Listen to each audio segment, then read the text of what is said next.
Subscribe कीजिए कामयाबी कैसे चैनल को और दबाएं बेल आइकन को ताकि आपको मिल सके हमारी वीडियो सबसे पहले।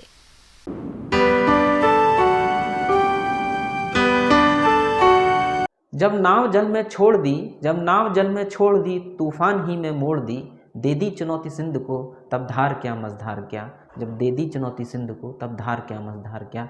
दोस्तों, मैं डॉक्टर श्यामानंद आपके लिए आज सबसे इम्पॉर्टेंट वीडियो लेकर आया हूँ। स्टाफ सिलेक्शन कमीशन का कंबाइंड ग्रेजुएट लेवल का एग्ज़ाम 2023 का विज्ञापन आ चुका है और उसका एक शॉर्ट वीडियो मैं आपको आज छोटे से वीडियो में सारी चीज़ समझाऊंगा।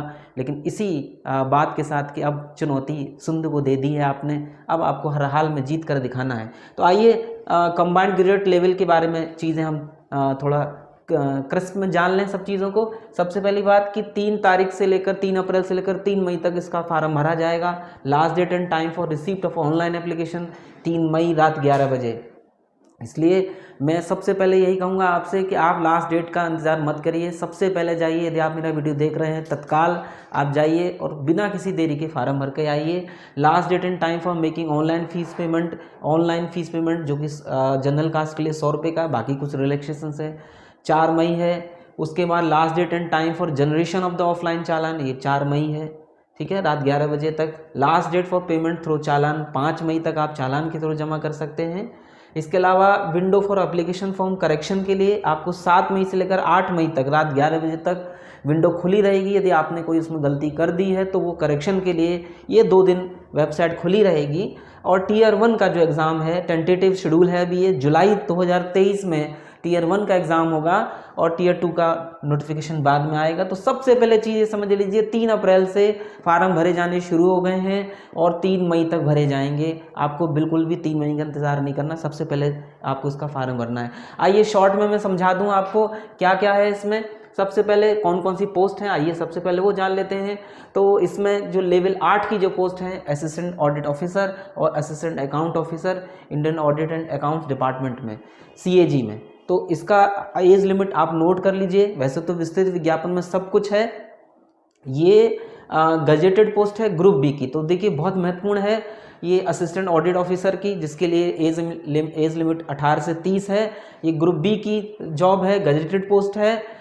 तो ये आपका हो गया पे लेवल 8। पे लेवल 7 में ये सारी नौकरियां हैं, assistant section officer, inspector of income tax, inspector of central excise, inspector preventive officer, inspector examiner. ये सारी पोस्ट जो हैं इनकी ये मिनिमम एज है और जो बाद में लिखा है ये मैक्सिमम एज है, तो इसको नोट कर लीजिए।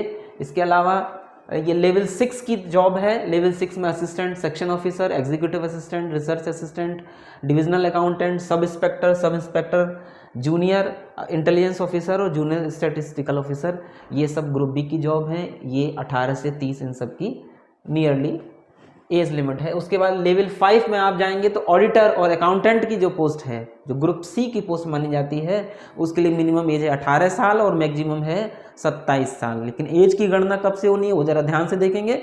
तो आप पहले समझ लीजिए, लेवल 5 की जो जॉब है ऑडिटर और अकाउंटेंट की, उसके लिए मिनिमम एज 18 साल है और मैक्सिमम 27 साल। इसके अलावा लेवल 4 की भी कुछ पोस्ट हैं जो ग्रुप सी की कहलाती हैं, वहाँ भी 18 से 27 की एज है। और ये पोस्ट हैं postal assistant, senior secretariat assistant, senior administrative assistant, tax assistant की पोस्ट हैं ये। उसके बाद ये आपको डिटेल में समझाऊंगा इसको आगे। लगभग 7500 वैकेंसी हैं। तो देखिए सबसे महत्वपूर्ण बात है 7500 वैकेंसी हैं और ये टेंटेटिव हैं, टेंटेटिव वैकेंसी हैं, यानी कि अब इनके बढ़ने की संभावना है। तो वैकेंसी की संख्या कम है या ज़्यादा है इस पर आप मत जाइए, आपका काम है सिर्फ तैयारी करना, ठीक है। और यदि आपकी तैयारी अच्छी है तो हर हाल में आपका सिलेक्शन होगा। इसी आत्मविश्वास के साथ आप आगे जाइए। तो आइए सबसे पहले एज लिमिट ज़रा देख लेते हैं। 18 से 27 के लिए एज लिमिट है, candidate must have not been born not earlier than 2 August 1996, यानी 1996 से पहले का बर्थ ना हो और 1 अगस्त 2005 के बाद का ना हो 18 से 27 के लिए। यानी एज की गणना 1 अगस्त 2023 को की जाएगी। ये ध्यान से समझ लीजिए, एज की गणना 1 अगस्त 2023 को की जाएगी। 18 से 27 साल के लिए 2 अगस्त 1996 से पहले का और 1 अगस्त 2005 के बाद का जन्म ना हो। जहाँ 20 से 30 आयु मांगी है वहाँ 2 अगस्त 1993 से पहले का ना हो और 1 अगस्त 2003 के बाद का ना हो। तो इसको ज़रा ठीक से देख लीजिए, जहाँ 18 से 30 मांगी है वहाँ 2 अगस्त 93 से पहले का ना हो और 1 अगस्त 2005 के बाद का ना हो। इसी तरीके से 18 से 32 के केस में 1 अगस्त 2005 के बाद का ना हो और 2 अगस्त 1991 से पहले का ना हो। तो इसको ज़रा ठीक से देख लीजिए। आप इस क्राइटेरिया में बैठते हैं तो बिना किसी देरी के फार्म भर दीजिए। लेकिन कुछ एज रिलैक्सेशन है, SC/ST के लिए 5 साल का, OBC के लिए 3 साल का, ठीक है। फिजिकली के लिए ये अलग अलग देख लीजिए। अनरिजर्व्ड के लिए 10 साल, OBC के लिए 13 साल, SC/ST के लिए 15 साल, एक्स सर्विसमैन के लिए 3 साल after deduction of the military services rendered from the actual age age on the closing date. तो इस तरीके से इसको नोट कर लीजिए। यदि आप इस क्राइटेरिया में आते हैं तो निश्चित रूप से आप फार्म भर दीजिए। आगे डिटेल में मैं समझाऊंगा, अभी मैं चूँकि बहुत सारी चीज़ें अभी और समझानी बाकी हैं। इसेंशियल क्वालिफिकेशन एक बार जरा देख लीजिए। असिस्टेंट ऑडिट ऑफिसर या असिस्टेंट अकाउंट ऑफिसर, उसके लिए बैचलर होना चाहिए। इसके अलावा डिजायरेबल क्वालिफिकेशन है चार्टर्ड अकाउंटेंट और कॉस्ट एंड मैनेजमेंट अकाउंटेंट और कंपनी सेक्रेटरी और मास्टर इन कॉमर्स और मास्टर इन बिजनेस स्टडी और मास्टर इन बिजनेस एडमिनिस्ट्रेशन और मास्टर्स इन बिजनेस इकोनॉमिक्स। देखिए, इसेंशियल क्वालिफिकेशन सिर्फ बैचलर है। डिजायरेबल में ये तब मांगा जाता है जब दो कैंडिडेट के नंबर सेम हो, तो जिसके पास इनमें से कोई डिग्री होगी उसको प्रेफरेंस दी जाएगी। तो यदि आपके पास इनमें से CA, CS या MA इन कॉमर्स या बिजनेस स्टडी है यानी MBA है तो आपको ये डिजायरेबल है। इसके अलावा during the period of probation direct recruitment shall have the qualify the subordinate audit account service examination in respective branches for confirmation and regular appointment as assistant audit officer. तो ये एक एग्जाम होगा, तो ये चीज़ ध्यान समझ लीजिए। यहाँ एसेंशियल क्वालिफिकेशन है क्या? Bachelor degree. इसके अलावा यदि आपके पास ये है तो ये डिजायरेबल क्वालिफिकेशन है, बट एसेंशियल क्या है? Bachelor degree. इसके बाद आते हैं जूनियर स्टैटिस्टिकल ऑफिसर। इसके लिए बैचलर डिग्री किसी भी सब्जेक्ट में जहाँ 60% मार्क्स हो मैथमेटिक्स में 12th स्टैंडर्ड में, या बैचलर डिग्री हो किसी भी सब्जेक्ट के साथ यदि सांख्यिकी आपने उसमें से डिग्री में रहा है तो। इसी तरीके से स्टैटिस्टिकल इन्वेस्टिगेटर ग्रेड 2 के लिए बैचलर डिग्री हो स्टैटिस्टिक्स में, ठीक है। तो ये आपको ध्यान रखना है। इसके अलावा research assistant in national human rights commission NHRC के लिए एसेंशियल क्वालिफिकेशन है bachelor degree from recognised university और इंस्टीट्यूट। डिजायरेबल क्वालिफिकेशन है minimum 1 year research experience in any recognised university और रिकॉग्नाइज्ड रिसर्च इंस्टीट्यूट। तो ये आपके लिए डिजायरेबल क्वालिफिकेशन है। और बाकी सब के लिए आपकी जो बाकी जितनी पोस्ट हैं सब के लिए एसेंशियल क्वालिफिकेशन ग्रेजुएशन है। अब आइए इस एग्जामिनेशन के जरा चरण को देख लेते हैं और जो सबसे महत्वपूर्ण है, सबसे पहला Tier 1 का जो एग्ज़ाम होगा जो कि जुलाई 2023 में है। अभी डेट कंफर्म नहीं, लेकिन जब आएंगी तो आपको बताई जाएंगी। इसमें सब्जेक्ट में सबसे पहले जनरल इंटेलिजेंस एंड रीजनिंग। तो देखिए, इसके डिटेल सिलेबस को मैं आगे के वीडियो में समझाऊंगा। आज का मेरे वीडियो बनाने का जो उद्देश्य था आपको एक मतलब छोटी सी वीडियो में सारी चीज़ें समझाने का था, ताकि आप SSC के इस एग्ज़ाम के बारे में बेसिक नॉलेज सारी जान जाएं। तो जनरल इंटेलिजेंस एंड रीजनिंग में 25 सवाल आएंगे 50 नंबर के। इसके अलावा जनरल अवेयरनेस यानी सामान्य ज्ञान के 25 सवाल 50 नंबर के। क्वांटिटेटिव एप्टीट्यूड 25 क्वेश्चन 50 मार्क्स के। और इंग्लिश कॉम्प्रिहेंशन 25 क्वेश्चन 50 मार्क्स के। टोटल 200 नंबर का पेपर होगा, 1 घंटे का पेपर होगा, ठीक है ना। इसके अलावा इसमें ये ऑब्जेक्टिव टाइप का होगा, मल्टीपल चॉइस क्वेश्चन होंगे और पेपर हिंदी और इंग्लिश दोनों में बनाया जाएगा, एक्सेप्ट इंग्लिश कॉम्प्रिहेंशन, वो इंग्लिश में ही आएगा। और कोई भी नेगेटिव मार्किंग होने पर 0.5 नंबर डिडक्ट होंगे। तो ये ध्यान से समझ लीजिए, आपको कोई गलती नहीं करनी है। 100 क्वेश्चन आएंगे 200 मार्क्स के, 1 घंटा होगा, समय बहुत कम रहेगा। और यदि आपने पेपर यदि प्रीवियस ईयर्स के पेपर देखे हों तो पेपर का स्टैंडर्ड अच्छा आता है, आपको बहुत मेहनत करनी पड़ेगी। स्पीड और एक्यूरेसी SSC को क्वालिफाई करने का सबसे बड़ा मूल मंत्र है, स्पीड और एक्यूरेसी। तो आपको स्पीड मेंटेन करना है विद एक्यूरेसी, तब आपको ये Tier 1 का एग्जाम क्वालिफाई करेंगे आप। Tier 2 में ज़रा ध्यान से समझ लीजिए, पेपर 1 में जो कि सेशन 1 होगा 2 घंटे 15 मिनट का। इसमें सेक्शन 1 में मॉड्यूल 1 में मैथमेटिकल एबिलिटी के 30 क्वेश्चन होंगे, ठीक है।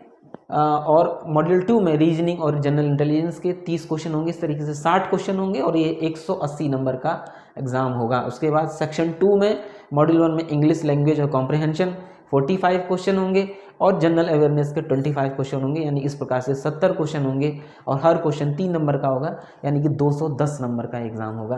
तो एक बार फिर से समझ लीजिए, फिर से देख लीजिए, सेक्शन 1 में मैथमेटिक्स आएगा 60 क्वेश्चन 180 नंबर के, और सेकंड सेक्शन में इंग्लिश आएगी 70 क्वेश्चन 210 नंबर के, और इस पूरे में आपको 1 घंटा दिया जाएगा।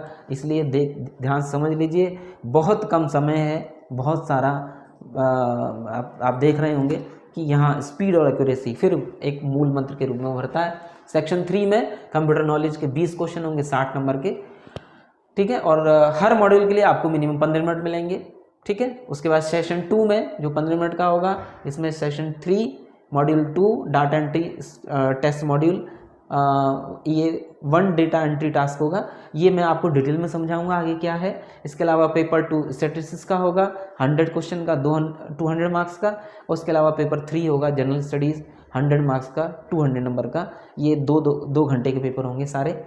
तो स्टूडेंट्स, मैं आपको इसके बारे में डिटेल में समझाऊंगा कि टीयर 2 का एग्जाम में क्या क्या इंक्लूड होगा। Will include conducting paper 1st, 2nd and 3rd in separate shifts, ये अलग अलग दिनों में अलग अलग शिफ्ट्स में होंगे।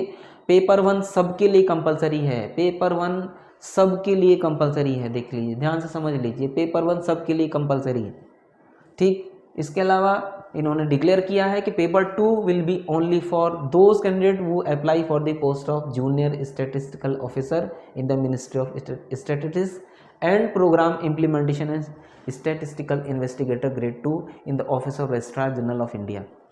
यानी कि ये जो पेपर 2 जो आप देख रहे थे, जो सांख्यिकी का, ये केवल और केवल किस पोस्ट के लिए होगा? जूनियर स्टैटिस्टिकल ऑफिसर के लिए होगा। पेपर 1 सब के लिए कंपलसरी है, और पेपर 3 जो होगा केवल उन्हीं कैंडिडेट के लिए होगा जो शॉर्ट लिस्ट किए जाएंगे टीयर 1 में for paper 3, that is for the post of assistant audit officer और असिस्टेंट अकाउंट ऑफिसर। तो ध्यान से समझ लीजिए, पेपर 2 और पेपर 3 बहुत क्लैरिफाई किया गया है। पेपर 2 केवल जूनियर स्टैटिस्टिकल ऑफिसर के लिए होगा और पेपर 3 असिस्टेंट ऑडिट ऑफिसर के लिए होगा, यानी कि पेपर 1 ही सब के लिए है, पेपर 2 और पेपर 3 ये क्लैरिफाई किया गया है जूनियर स्टैटिस्टिकल ऑफिसर के लिए, यानी जेएसओ के लिए। यदि आपके पास सांख्यिकी रही है तो आप पेपर 2 देंगे, और पेपर 3 असिस्टेंट ऑडिट ऑफिसर के लिए होगा। बाकी पेपर 1 सब के लिए कंपलसरी है। इसके विस्तृत सिलेबस को मैं आगे डिटेल में समझाऊंगा, इसको कैसे क्वालिफाई करना है, कैसे एक्यूरेसी और स्पीड को मेंटेन करना है, और कैसे इस एग्ज़ाम को क्वालिफाई करना है, इस विषय में मैं आपको डिटेल में बाद में समझाऊंगा।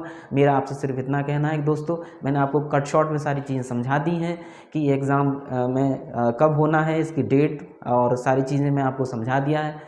सिर्फ इसी आशा और विश्वास के साथ कि बिना किसी देरी के, आप वैसे तो बहुत समय से तैयारी कर रहे होंगे, अपनी पूरी स्पीड के साथ अब आप तैयारी शुरू कर दीजिए। सबसे पहले फार्म भर के और बस अपनी पूरी ताकत झोंक दीजिए। डिटेल में मैं आपको आगे के वीडियोज़ में समझाऊंगा। तब तक मुझे अनुमति दीजिए। नमस्कार। सब्सक्राइब कीजिए कामयाबी कैसे चैनल को और दबाएं बेल आइकन को ताकि आपको मिल सके हमारी वीडियो सबसे पहले।